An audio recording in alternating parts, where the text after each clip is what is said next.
Boa noite, meus irmãos. Somos da Casa Francisco de Assis, em São Vicente, aqui no Rio Grande do Norte. Mais um domingo de palestra, um domingo de estudo. Hoje nós temos o prazer aqui de contar com o nosso irmão Walter José, de Sacramento, Minas Gerais, o berço do Espiritismo aqui no Brasil. Seja bem-vindo, Walter e todos. Nós vamos fazer uma leitura inicial do livro Ideal Espírita, com o título Pede Ajudando, uma mensagem de Emmanuel. Pede ardentemente o amparo celestial, mas não ouvides o socorro a que te sente compelido no caminho terrestre. O anjo ouve o homem na medida que o homem ouve os próprios irmãos. Espera jubilosa segurança para os que nasceram em tua equipe doméstica. No entanto, consagra essa ou aquela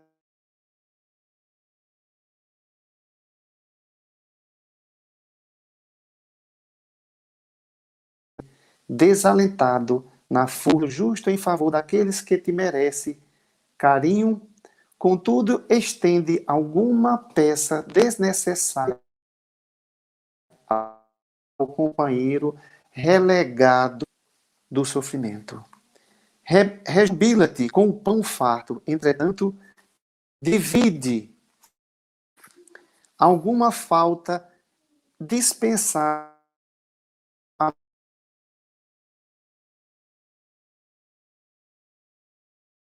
o estômago frágil, a todo os talentos da provisória tranquilidade que te enriquece os dias, mas aplica alguns momentos no concurso fraterno a benefício dos que choram sem esperança. Regozita-te com a fé luminosa de que te coroa perante o mundo. Todavia, não fuja a esmola de paz aos que vagueiam nas trevas. Alegra-te com a saúde preciosa que te assegura a harmonia interior. No entanto, ampara o enfermo esquecido que te mostra braço sequioso de entendimento. Ergue tua voz ao templo celeste. Entretanto, milhares de vozes, cada dia, erguem-se na sombra humana, buscando-te o coração. Aqui alguém te solicita a bênção da simpatia. Adiante a quem te rogue cooperação. Pede, pois, ajudando. Lembra-te de que podes também auxiliar e serve quanto possas. Pela fé subirás ao Senhor com a tua súplica, mas pela caridade o Senhor descerá ao teu encontro para que as tuas mãos se enriqueçam de amor na construção do reino da luz. Emmanuel. Uma mensagem muito bonita, que aqui o título já fala bem. Pede ajudando, né? Muitas das vezes a gente pede muito. E a gente esquece de ajudar, a gente quer só o venha, como diz o outro. E a gente esquece da caridade, né? Como a gente sabe muito bem, fora da caridade não há salvação. Então que a gente Que a gente não é que a gente não possa pedir, mas que a gente faça algo para nossos irmãos, né? Os irmãos que estão aí sem um agasalho, né? Sem o conhecimento, esses irmãos que estão jogados aí, né? Então, que a gente possa também ajudar, assim como o nosso Deus tem nos ajudado, não é isso? Então, vou fazer aqui a prece inicial, em seguida eu passo para o irmão aí, Walter José. Então, nesse momento de muita paz, de tranquilidade, de harmonia, vamos rogar nosso Deus, nosso Pai maior, para que a gente possa tirar dos ensinamentos dessa noite o alimento para a nossa evolução, que a gente possa caminhar mais tranquilo, que a gente possa colocar em prática os ensinamentos que a gente se alimenta a cada dia dessa doutrina tão maravilhosa. Então, Senhor, somos gratos por tanto conhecimento, por tantos trabalhadores que traz para nós o tema de conforto, o tema para que cada um de nós possa crescer. Nosso muito obrigado, Senhor. Obrigado a Maria Santíssima. Obrigado aos mentores da Casa Francisco de Assis, que nos auxilia tanto. Graças a Deus, que assim seja. Com você, meu amigo Walter. Boa noite a todos vocês. É um prazer estar aqui falando em nome do Cristo. Nós fomos apresentados ao tema dor e sofrimento. Eu gosto muito de uma frase que eu não sei quem foi o feliz autor dela. E a frase diz o seguinte: aquele que cumpriu pena, olha que interessante, aquele que cumpriu pena permanecerá preso. Aquele que não cumpriu pena conhecerá da liberdade. Interessante, né? Aquele que cumpriu pena ainda vai ficar preso. Parece um castigo. Mas é. É o castigo que ele próprio se impôs. Porque a mesma frase, na segunda sentença, diz o quê? Aquele que não cumpriu pena, ou seja, aquele que resignou-se, teve resiliência, entendimento, compreensão diante da sua prova ou expiação, esse conhecerá da liberdade. Dor e sofrimento, quem não os tem? Mas aquele que dá muito valor, o evangelho inteiro, Kardec nos chama atenção, transcrevendo os ditos da espiritualidade. E eles falam o tempo todo em murmúrios, reclamações. Sofrimento todos nós temos. Reclamar é a diferença. Aquele que tem da aceitação, do entendimento, ele vai passar por aquela prova, mas com engrandecimento moral. Vamos, para a gente ter uma base, lá no capítulo 5 do Evangelho segundo o Espiritismo, no item 18, Instrução dos Espíritos, o bem e o mal sofrer. Quando Cristo disse: bem-aventurados os aflitos, que deles é o reino dos céus, não se referia a aqueles que sofrem em geral, porque todos aqueles que estão neste mundo sofrem, estejam sobre o trono ou sob a palha, ou sobre a palha. Mas há poucos sofrem bem. Poucos compreendem que somente as provas bem suportadas podem conduzi-los ao reino de Deus. O desencorajamento é uma falta. Deus vos recusa consolações, porque vos falta coragem. A prece é um sustentáculo para a alma, porém, ela não basta. É preciso que esteja apoiada sobre uma fé viva na bondade de Deus.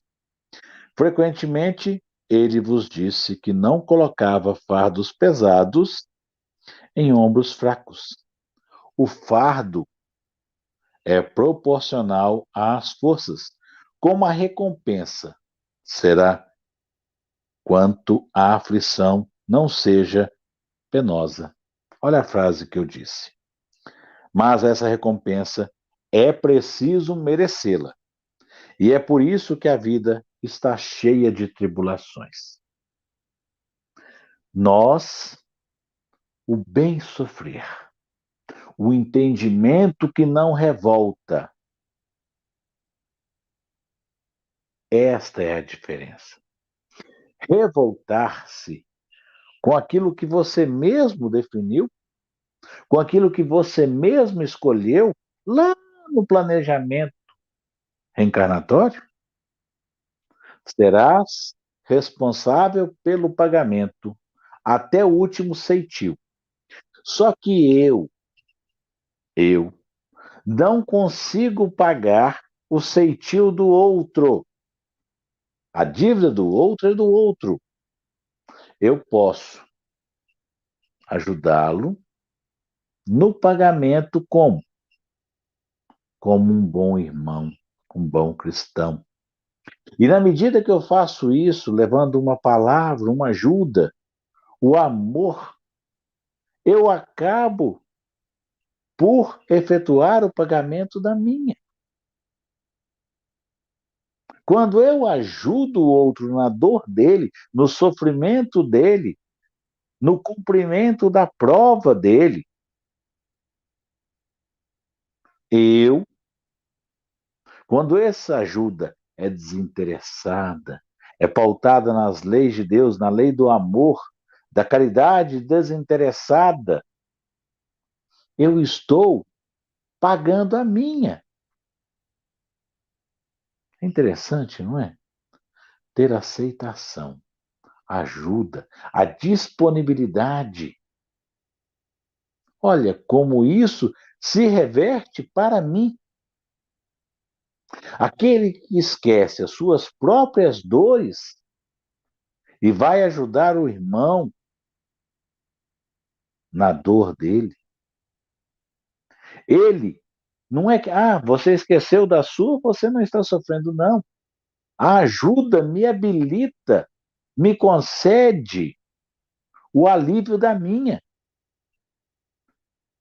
O momento em que eu abandono o egoísmo, eu facilito o pagamento da minha também. Um dia, nós temos um programa feito diariamente às 9 horas da manhã na CESDA, Casa Espírita Seara do Divino Amigo. A gente faz o Evangelho todos os dias. É uma casa espírita virtual. Um dia, um palestrante nos contou uma história que eu acho oportuno trazer aqui.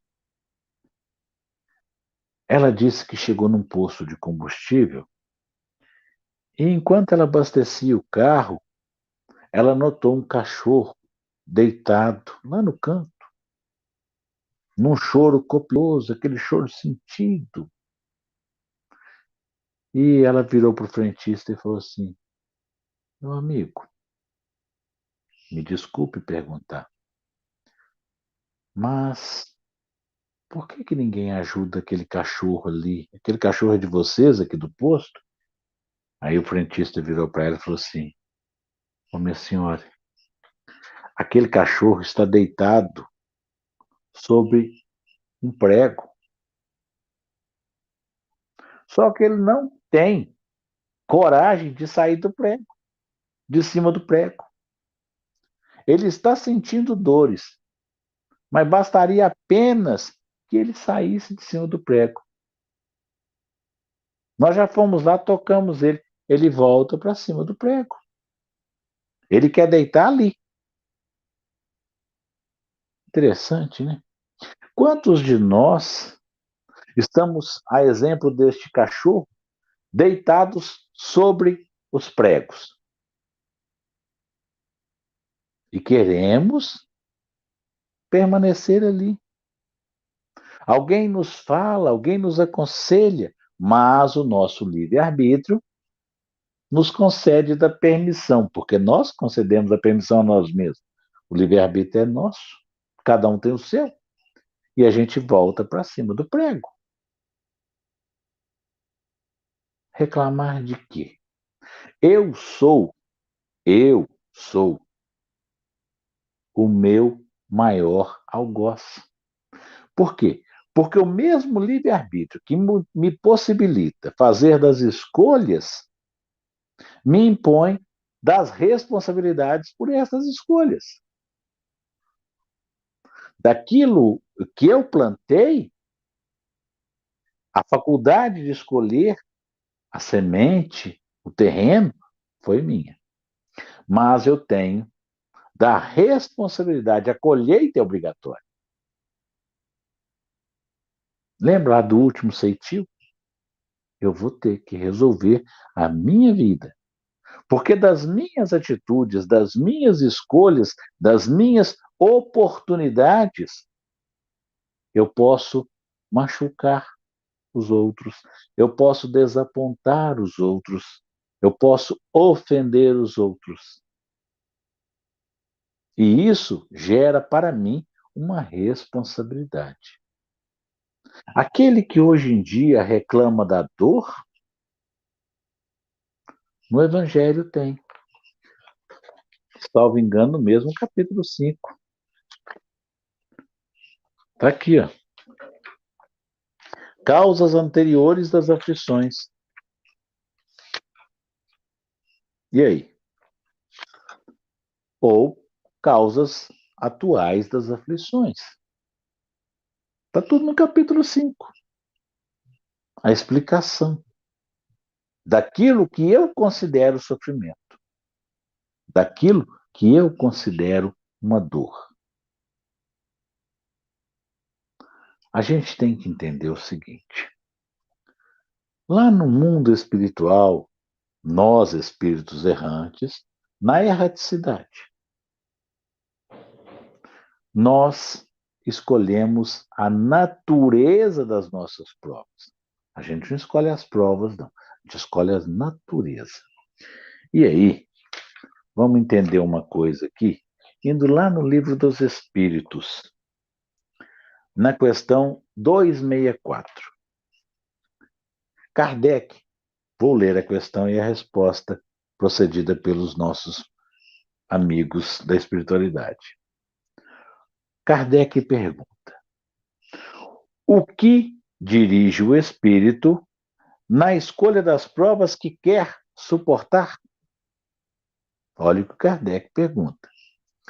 O que nos dirige, o que nos guia, o que nos motiva? E a espiritualidade responde: ele escolhe as que podem ser para ele uma expiação, segundo a natureza de suas faltas, e o faça avançar mais rapidamente. Vamos entender. O que é uma expiação? E aí? Eu estou expiando? Toda expiação, ela tem lá atrás uma origem. Eu estou reparando. Eu estou reparando.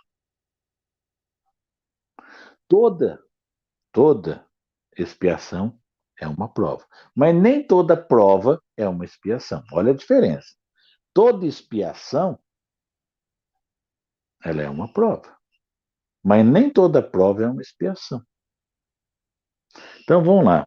Eu escolho, ela pode ser uma expiação. Segundo a natureza de suas faltas, ou seja, de uma coisa que eu cometi lá atrás. E eu estou pedindo, eu pedi aquela prova para quê? Para que eu repare do erro. Como que chega a essa reparação? Primeiro passo, o arrependimento. O arrependimento. Eu me arrependi. Para que eu arrependa, eu tenho que ter constatado aquilo pela elevação que eu adquiri, uma falta.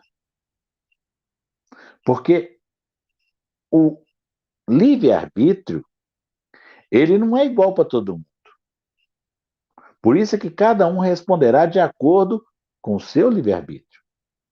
Se eu tenho conhecimento de que uma coisa está errada e opto por fazer, a minha carga de responsabilidade na reparação daquilo é muito maior.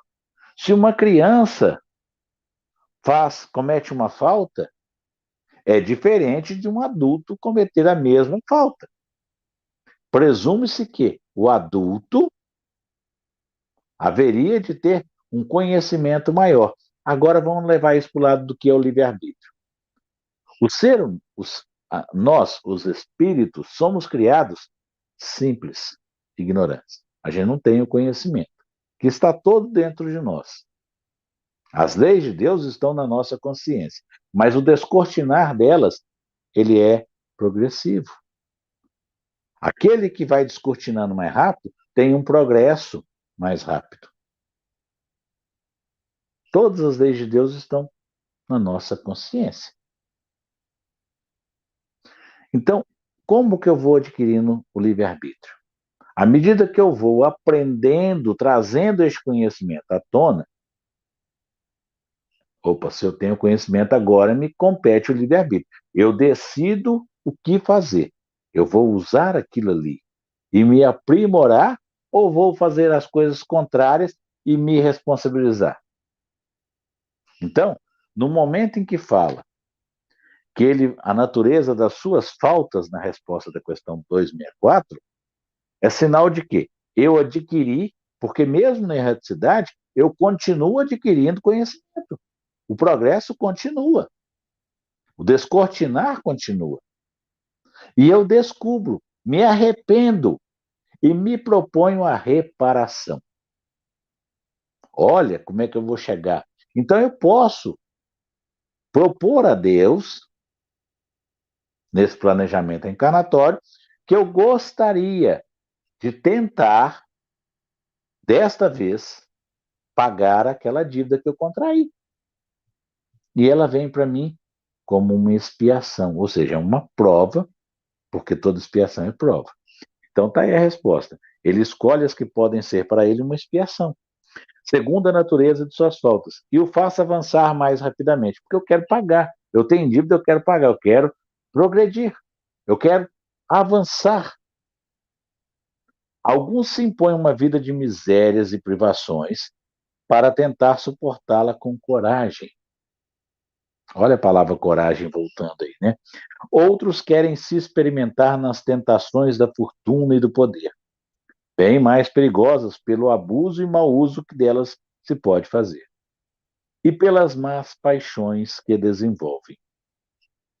Destas provas, o apego é uma má paixão. Outros, enfim, querem experimentar-se pelas lutas que devem sustentar ao contato do vício. Mas vamos uma historinha aqui. Um grande palestrante espírita estava indo jantar. E passando por uma avenida muito movimentada numa capital, viu pessoas procurando do que se alimentar nos restos, no lixo. E ele não aguentou a ideia de que ele iria jantar, enquanto outros estavam ali, se banqueteando de restos de lixo. E a consciência dele pesou muito. Como ele poderia sentar-se num restaurante chique? E aquilo ficou na cabeça dele. Aí, a espiritualidade, o mentor, o guia espiritual que o acompanhava veio para ele e falou: escuta, aquela mesma pessoa que você viu revirando lixo, ela está ainda muito apegada a esta própria rua, a este ambiente. Esta rua leva o nome dele, de quando numa encarnação passada, quando foi um político, ele construiu, aprovou a construção desta rua. E, na condição de político, ele fez mau uso das responsabilidades dele. Hoje, ele pediu, ele solicitou esta prova. E este apego dele aqui justifica-se por isto, por aquilo que ele fez na vida pretérita. Ele está sobrevivendo hoje daquilo que ele negou, que ele usurpou do erário público. Olha como é que é as coisas. Qual a origem da dor, do sofrimento? Uma falta. Ele pediu a Deus, solicitou a Deus esta provação, esta expiação. Experimentar-se na pobreza, na miséria, para tentar pagar daquilo que ele fez quando não aproveitou da responsabilidade. Então, toda nossa dor, todo o nosso sofrimento, ele tem causas. Ele é explicado por nossas atitudes, ou pela nossa vontade de se submeter a esta prova para o nosso adiantamento, ou é uma expiação. A expiação é que eu estou pagando por um erro meu pretérito, ou até mesmo na própria encarnação. Mas vamos fazer o seguinte, vamos lá no capítulo 6º do Evangelho segundo o Espiritismo. Ele chama esse capítulo o Cristo Consolador. E ele começa da seguinte forma: vinde a mim, todos vós que sofreis e que estáis sobrecarregados, e eu vos aliviarei.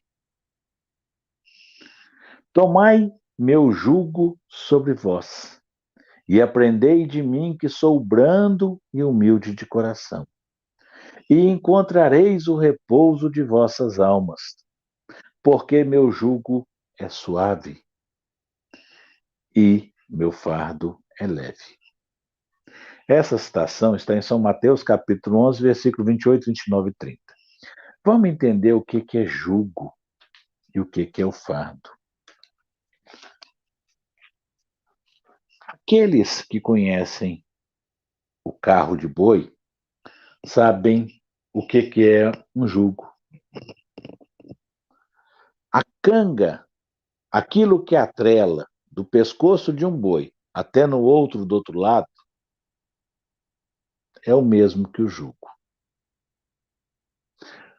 Primeiro, aqueles que têm origem geralmente sertaneja, a origem na roça, no campo, sabe como que faz para cangar dois animais.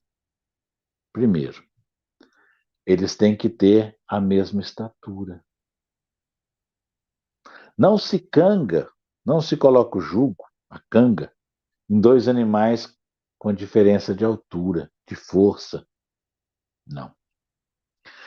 Para começar a fazer os animais a trabalharem juntos, você coloca a canga nele, solta ele no pasto. Eles vão ter que aprender que vai ter que ir para o mesmo caminho. Não adianta um puxar para um lado, o outro para o outro. Eles vão ter que aprender a seguir o mesmo caminho, a pastar, a andar para o mesmo lado. Eles vão ter que aprender a conviver, a se desenvolver, a se entender. Para quê? Para na hora que colocar ele puxar, para puxar o carro de boi, ele saiba, entendendo com o outro, agir da mesma forma. E Jesus vem e fala o seguinte: olha para você ver como é que é interessante, né? Ele fala o quê? O meu jugo é suave. Por quê? Porque Jesus está te ajudando. É como se você estivesse de um lado e do outro, Jesus. Mas você tem que fazer igual ele. Enquanto você estiver puxando para o lado, você não vai sair do carro. Você não vai conseguir resultado nenhum. Ele está te falando que o fardo dele, olha para você ver, o fardo com ele é leve. O jugo é suave. Ele vai se colocar na mesma altura que você. Ele está do outro lado para te ajudar. Agora, enquanto você quiser errar, puxar para o outro lado, não vai, porque ele não vai errar. Ele não vai para outro lado. Quando você aceitar, obter o entendimento de que tem um amigo do teu lado para te ajudar a carregar o seu fardo, que você vai colocar uma canga em você, no caso a cruz, a sua cruz. Você tem a sua, as suas dores, o seu sofrimento.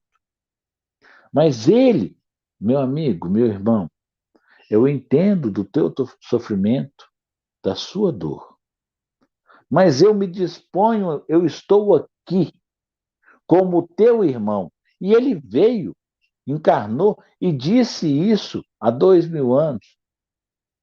E a gente continua brigando, brigando, brigando e não quer. Não, eu não quero ser cangado. Eu não quero colocar em cima de mim o jugo. Não quero. Olha a nossa ignorância.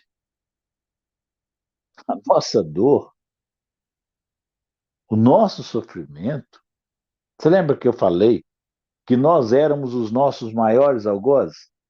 Por quê? Pela nossa teimosia. Ele veio, olha o capítulo, o Cristo Consolador. Ele veio cá para te consolar, para falar que te entende. Você tem sua dor, mas eu vou te ajudar. Mas você não quer. Olha o prego que o cachorro, desculpa, olha o prego que o cachorrinho está deitado em cima. Você quer continuar deitado no prego. Por quê? Porque você quer, na realidade, despertar a atenção dos outros, mas você não quer a solução. Ninguém está questionando que você não esteja sofrendo. Não. Jesus reconhece o seu sofrimento. E ele não vai virar para você e falar assim: ó, você está aí porque você merece. Não. Toda vez que Jesus ajudou alguém, ele foi, olha para você ver, e aprendei de mim que sou brando e humilde de coração. Quando trouxeram na presença de Jesus a adúltera, o que ele fez? Trouxeram para testar a sabedoria, a humildade, a brandura de Jesus. Aquilo tudo que ele falava, eles queriam testar ali. Vamos ver o que Jesus vai falar. Porque a nossa lei diz que a mulher pega em adultério tem que ser apedrejada. E aí? Jesus vai contra a lei? Não. Ele abaixou a cabeça, pegou um graveto e começou a rabiscar no chão. E sem olhar para as pessoas, um sinal de submissão, mas uma submissão de ser servo, de ser exemplo pela humildade. Ele disse o quê? Aquele dentre vós que não tiver pecado, atire a primeira pedra. E começaram justamente, as escrituras dizem, pelos mais velhos. Aqueles que, pela lógica, já adquiriram uma maior experiência. Questionados pela própria consciência, porque Jesus fazia isso. Jesus tinha o dom de fazer com que olhássemos para dentro de nós. Questionados pela nossa própria consciência, pô, eu reconheço, eu tenho pecado, eu não sou digno, eu já errei, eu me reconheço como errado. E saiu. E assim foi saindo todo mundo. E Jesus, aquele que, conforme ele disse, não tinha nenhum pecado, ou seja, ele tinha autoridade moral para cumprir a lei da terra. O que ele fez? Perguntou para ela, minha irmã, onde estão aqueles que te acusavam? Ele não falou com ela, não acusou. Ele perguntou onde estavam. Não era eu que acusava, aqueles que te acusavam. E ele sabia do erro da irmã. Foram embora. Vá em paz e não peques mais. Quem eu também não te condeno. Olha a humildade. Quando Jesus procedia aquilo dito um milagre, em algum momento ele falava, vai em paz, eu te curei? Não. Ele instigava as pessoas a descobrir em si a cura. E o que ele falava? Vai em paz, a tua fé te curou. Ele não falava, eu te curei. Ele valorizava. É isso que nós temos. Você lembra quando eu falei que eu posso ajudar o meu irmão? Como? Valorizando. Não quer dizer, não é apontar o dedo, não é crucificar o outro. Não. Eu reconheço em ti um irmão. Eu reconheço em você uma pessoa que está mesmo diante da dor, diante do sofrimento. Mas, meu irmão, força, confie em Deus. Jesus está do teu lado.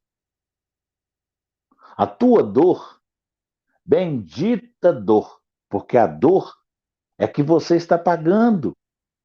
Na hora que gastou, que cometeu o pecado, você não sentiu.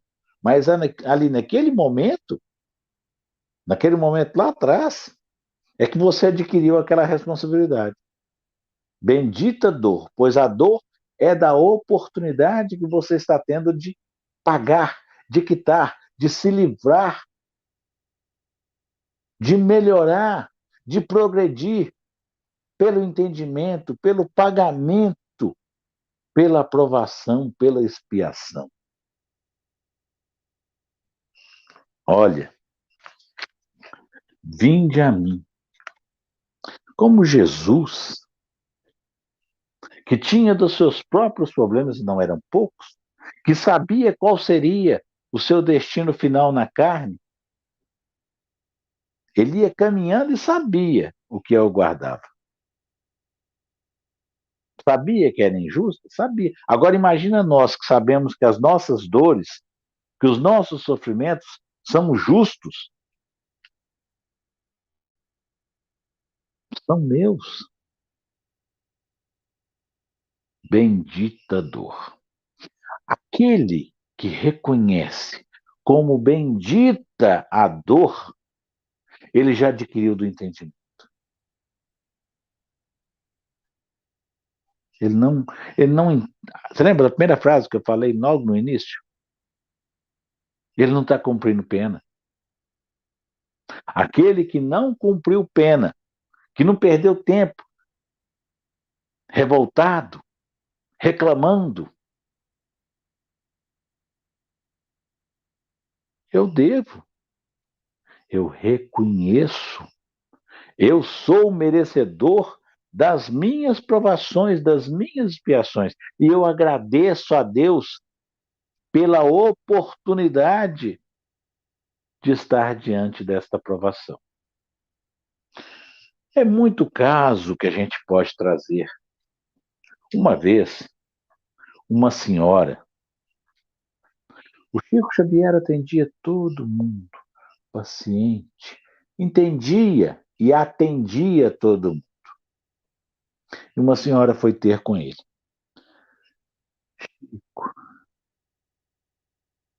A minha vida está difícil. O meu marido se entregou ao vício, não consegue trabalhar, caminha para a doença, Chico. Não cria os filhos, não dá exemplo. O que eu faço, Chico? Eu odeio a bebida. Eu, Chico, não gosto de bebida e não quero encerrar meu casamento. Mas eu estou sofrendo demais. Os meus filhos estão sofrendo. Chico, paciente. Naquela paciência que desesperava quem estava reclamando. Chico virou para ela e falou assim: minha irmã, nesta encarnação, realmente, você não bebe. Mas quem o ensinou a beber lá atrás? Ela. Ela parou, compreendeu, parou de beber. Beleza? Mérito. Mas e aí? E a extensão da sua falha, do seu erro, ter levado aquele companheiro, ter instigado ele, incentivado ele à aquisição do vício, do erro. Ela o levou lá atrás, na outra encarnação, ao erro. Ela mesma solicitou, no plano espiritual, no planejamento encarnatório, enquanto planejava, olha, da natureza daquilo que tendenciava, queria pagar. Ela se preocupou com aquele irmão que ela introduziu ao vício. É difícil? Era. Mas ela se sentiu nessa responsabilidade lá no mundo espiritual, porque ela reconheceu que a atitude dela levou aquele irmão ao mau caminho. Agora vamos analisar dentro da nossa casa. Lembra lá o que eu falei, que está no capítulo 5? Causas atuais, causas anteriores? O entendimento, a aceitação, a resignação, a resiliência. Deus é super, hiper, mega justo. E aí? Você acha que Deus... Ah, Deus está me cobrando. Não, Deus não te cobra, não. Quem te cobra é você. Quando você adquire, você lembra que eu falei do livre-arbítrio que a gente vai adquirindo? No momento em que eu adquiro a consciência, eu mesmo me cobro. E cobro o arrependimento. Qual o próximo passo? A expiação e a reparação. Esta é a sequência. A dor, o sofrimento, bendita dor. Deixa eu dar uma olhada aqui nas horas, saber como é que está.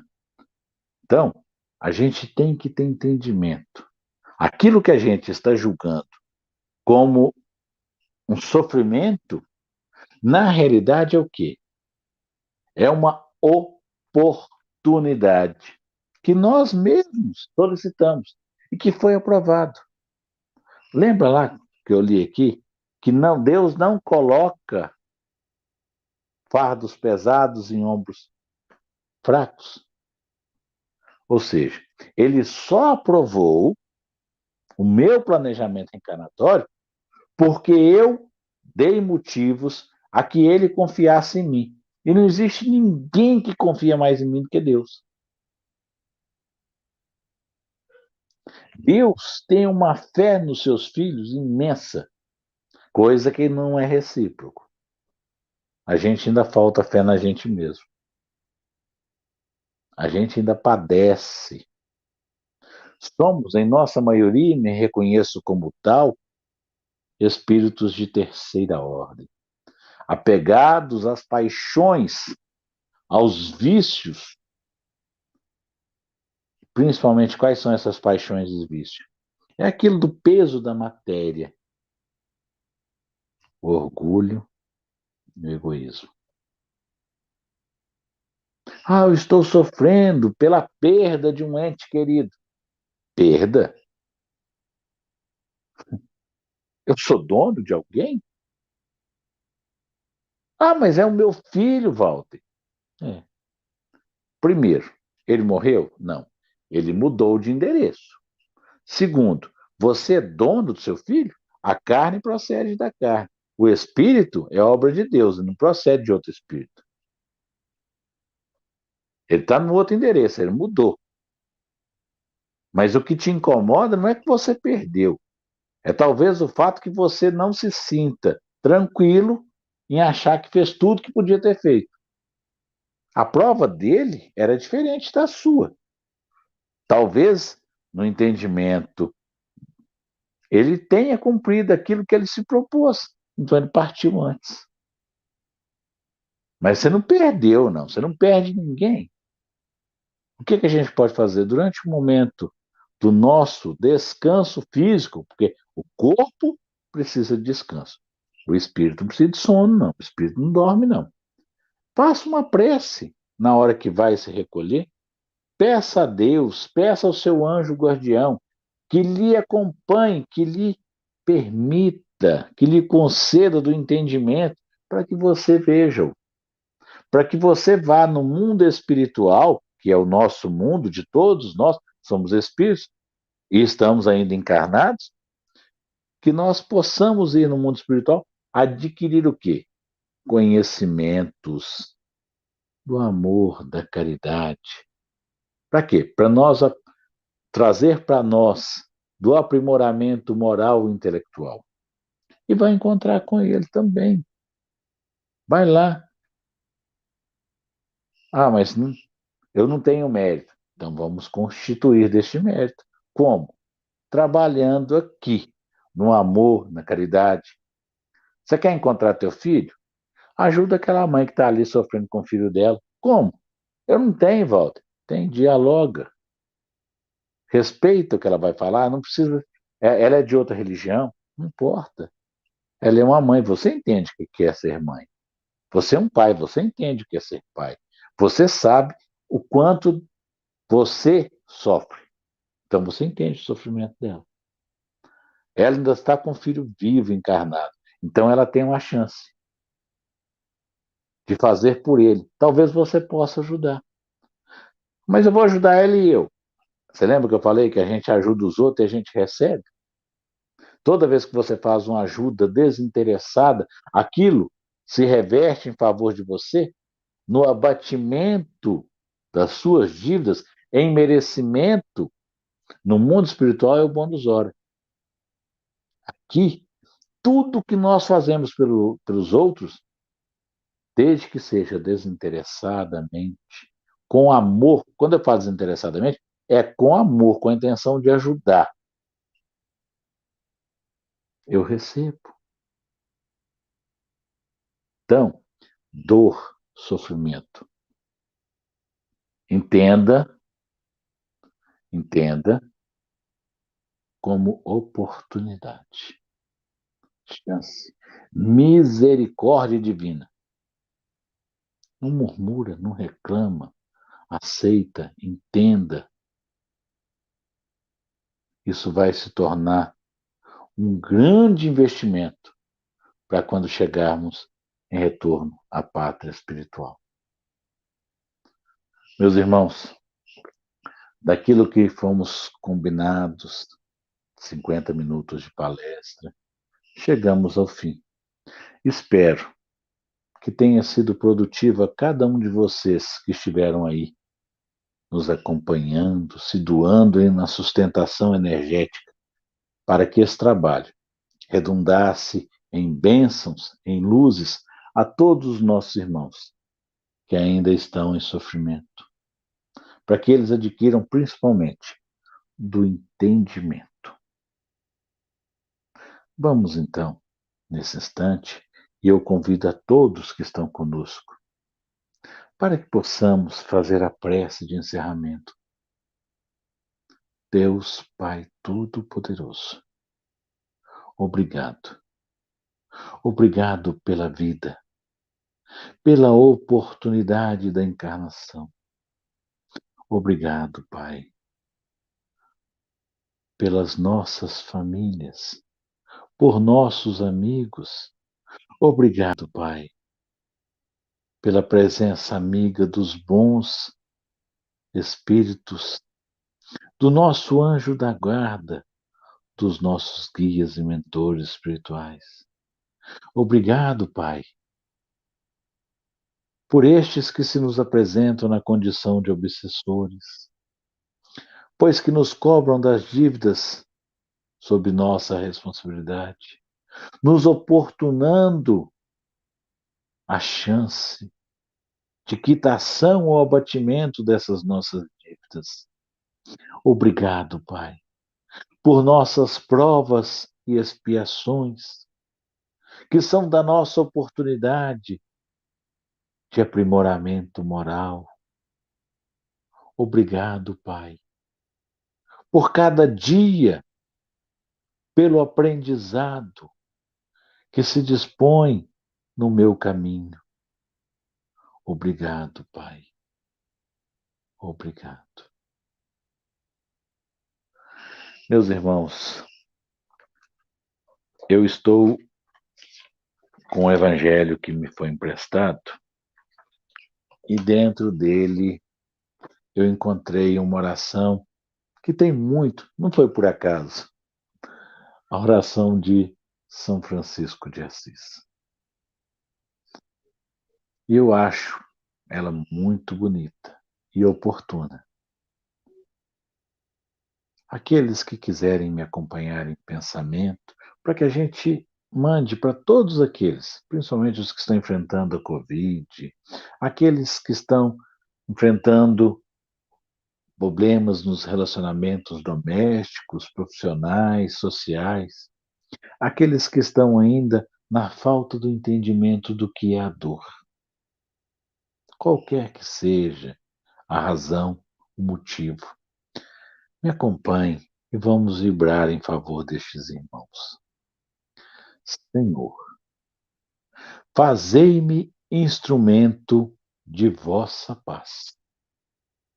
Onde houver ódio, que eu leve o amor. Onde houver ofensa, que eu leve o perdão. Onde houver discórdia, que eu leve a união. Onde houver dúvida, que eu leve a fé. Onde houver erro, que eu leve a verdade. Onde houver desespero, que eu leve a esperança. Onde houver tristeza, que eu leve a alegria. Onde houver trevas, que eu leve a luz. Ó Mestre, fazei que eu procure mais consolar que ser consolado, compreender que ser compreendido, amar que ser amado, pois é dando que se recebe, é perdoando que se é perdoado, e é morrendo que se vive para a vida eterna. Meus queridos irmãos, eu gostaria de deixar aqui o convite para que vocês participem conosco. O dia que puder, o dia que achar necessário, o dia que quiser fazer da caridade, nos doar das boas energias, pois isto nos é necessário e muito. Todos os dias, de segunda a segunda. Começa 10 para as 9. no canal do YouTube e no Facebook da SESDA. É só procurar lá, SESDA, Casa Espírita Seara do Divino Amigo, tá? Ou no meu Facebook, Walter, com W, igual está escrito aqui, José Lima. Cada dia é um palestrante diferente. A única diferença que tem daqui é que nós temos a prece pela fluidificação das águas e a prece pelos passes. Tá? A propósito, este evangelho, este culto das 9 horas, ele foi introduzido há pouquíssimo tempo atrás, em 1904, 117 anos atrás, pelo nosso irmão, o professor Eurípedes Barçanufo. Ele começou esse trabalho, instituiu este Evangelho das 9 horas e já perdura há 117 anos. Depois da sua partida para o mundo espiritual, foi dado sequência pelos seus familiares. E nós, há um ano e pouco, no dia 21 de março de 2020, com as casas espíritas, os templos, as igrejas, tudo mais, por conta da pandemia, da imposição da pandemia, nós começamos esse trabalho virtual, fazendo o Evangelho das 9 horas da manhã. Aqueles que quiserem participar conosco, nos assistindo, se doando, fiquem à vontade. É uma energia maravilhosa. Agradeço aqui ao Seridó Espírita, à Casa Francisco de Assis, ao nosso irmão que nos fez o convite, e estamos sempre à disposição. Muito obrigado. Fiquem todos com Deus. Deixa eu ver aqui. Meu amigo Walter, nosso muito obrigado. Eu aqui agradeço. Você vai aparecer para encerrar lá e fazer um encerramento ou só despedir do pessoal? Como é que funciona aqui?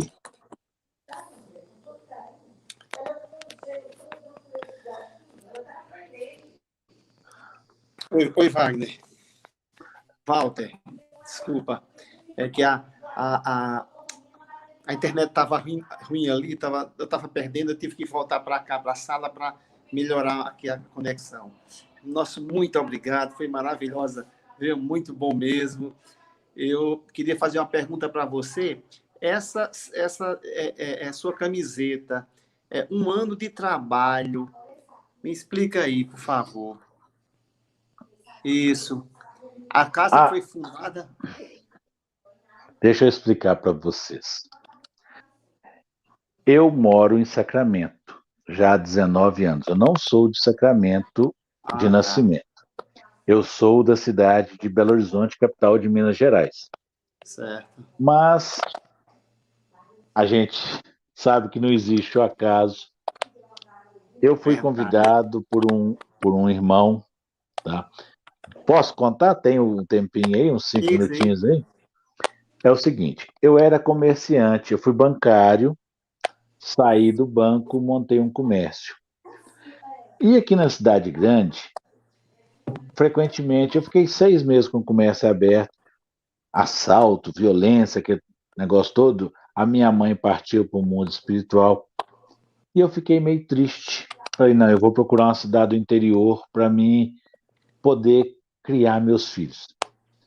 E um primo da minha esposa, que para mim é um irmão meu, tamanha consideração que eu tenho, e é recíproco, não, você vem para cá, e eu fui para Sacramento. Eu não sabia muito, não sabia de Eurípides Barçanufo, mas, como o acaso não existe, eu fui aportar na terra de Eurípides. E aí, com diversas reviravoltas, hoje em dia, eu não sou mais comerciante, mas eu estava, um tempo atrás, ajudando nos trabalhos no Bezerra de Menezes, lá da cidade de Uberaba. Aí, quando começou a pandemia, as casas espíritas, por ordem do governo municipal, estadual, federal, foram obrigadas a paralisar as atividades. E aquilo para mim foi um baque muito grande. E eu voltei para minha cidade. Aí me veio a ideia. Olha para você ver. Me veio a ideia. Vou fazer o evangelho. A exemplo das diversas casas aqui de Sacramento, eu vou apresentar o evangelho às 9 horas da manhã. E fiz. E aquilo me trouxe uma satisfação tão grande, me encheu de alegria. E começou a repercussão, o pessoal, não, estava fazendo falta. E era, na realidade, a influência da espiritualidade. Aquilo que eu achei que era decisão minha, faz o evangelho das 9, na realidade era uma intuição que eu estava recebendo. E, de repente, vamos fazer todos os dias. E começamos. O primeiro evangelho que nós fizemos, transmitindo, foi dia 21 de março de 2020. E de lá para cá nós não paramos.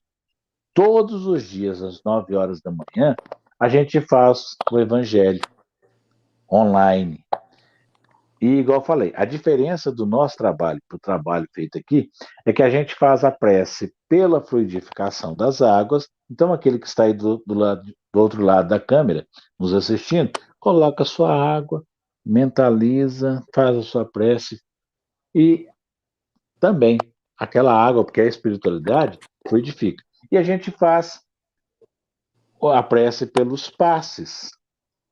É como se fosse quando a casa está cheia, que a gente não tem médium suficiente, que a gente faz o passe coletivo. Uhum. Entendeu? E cada dia é um irmão diferente que vem participar e palestrar conosco. Tem irmãos, inclusive, do Seridó Espírita aí, que participam conosco, do próprio Rio Grande do Norte aí. Tem aí o Zeca Oliveira, o Alisson, o Antônio da TV7. E, assim, nós temos irmãos que nos ajudam colaborando conosco do país inteiro. Tem muitos de Goiás, de São Paulo, do Rio Grande do Sul, Santa Catarina, do Rio de Janeiro. Então, assim, são pessoas, a gente tem uma qualidade, uma quantidade muito grande, uma diversidade de pessoas que vêm apresentar para nós o Evangelho. Ontem, inclusive, uma pessoa que é muito pelas obras de caridade que ele faz, que ele sustenta já há 40 anos, o irmão Tadeu, da cidade de Araxá, veio fazer para nós. Tem o Carlos Bacelli, que já fez conosco, que é um dos que eram ajudantes do Chico. Então, assim, tem muita gente mesmo que nos ajuda. Eu até peço desculpa daqueles que eu possa não ter dito aqui, porque são quase 80 pessoas que participam conosco, palestrante. E é por isso, essa camisa, é por isso, um ano de trabalho, graças a Deus, que fez em março agora. Bacana. Meu amigo, muito obrigado, viu? Deus te abençoe. Continue nesse trabalho aí maravilhoso, viu? Sempre que precisar de nós, é um prazer. Legal, muito obrigado. Jesus e muita luz. Fiquem todos com Deus. Amém. Você também.